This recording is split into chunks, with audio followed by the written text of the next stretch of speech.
Hi, I'm Debbie Roberts, owner and financial advisor at Property Apprentice. Join me today for our podcast called How Apartments and Townhouses Are Affecting the Property Market.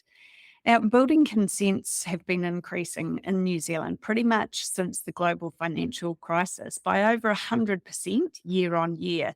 Since 2014, the average increase year on year has been 110%. For apartments, the average increase year on year has been 114%. But as a percentage of all building consents for all dwelling types, the percentage hasn't really changed that much. It's varied between 6.95% in 2014 up to a peak in 2019 of 12.68%. It's a different story for townhouses. The average increase in building consents for townhouses has been 132.62% year on year since 2014.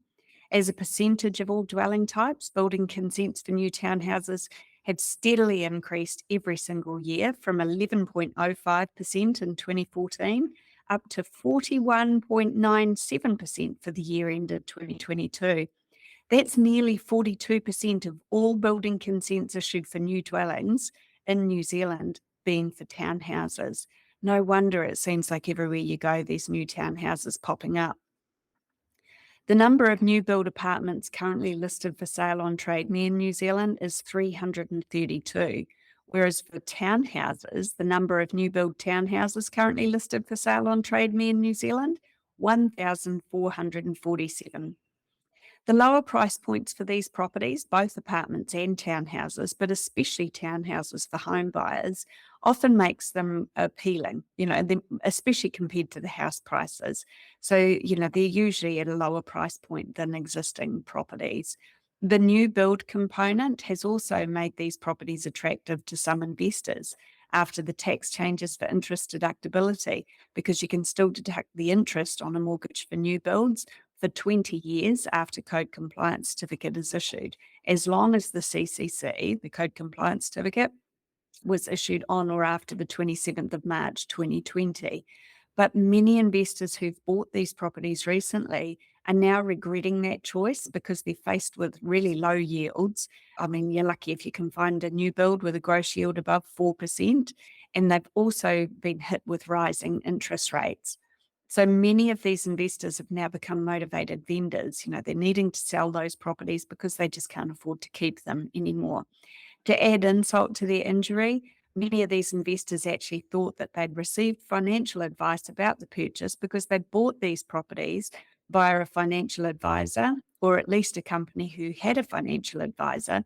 But now they realize that they didn't get financial advice at all. They just got sold a new build because these companies receive financial kickbacks from the developers for the properties that they sell on their behalf. To be fair, if these investors had had proper financial advice, they should have been told about the impact of increasing interest rates and how that would affect their cash flow position. Instead, many of these investors were simply told they'd have to top the properties up by $20 a week. Now, some of them are facing top-ups of around $500 a week or more.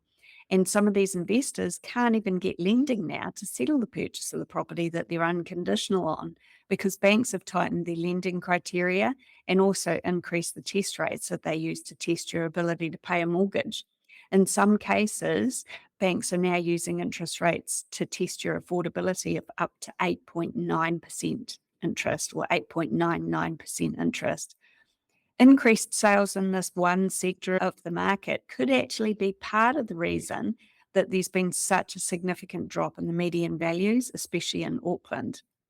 And so lower values versus less sales in the higher values, that drags the medians and the averages down. So if you'd like to learn more about property investing, join me at one of our upcoming free events called How to Succeed with Property Investing in 2023, and I'll give you my insights from my perspective as a financial advisor.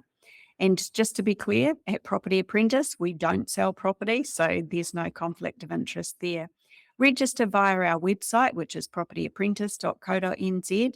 And if you'd want to find out how we can help you, I do talk about how we work with our clients at the end of these free training sessions. Or you could alternatively book a no obligation phone call or meeting with my husband, Paul. You can book a meeting with him through the website as well. So that's propertyapprentice.co.nz. Thanks for listening.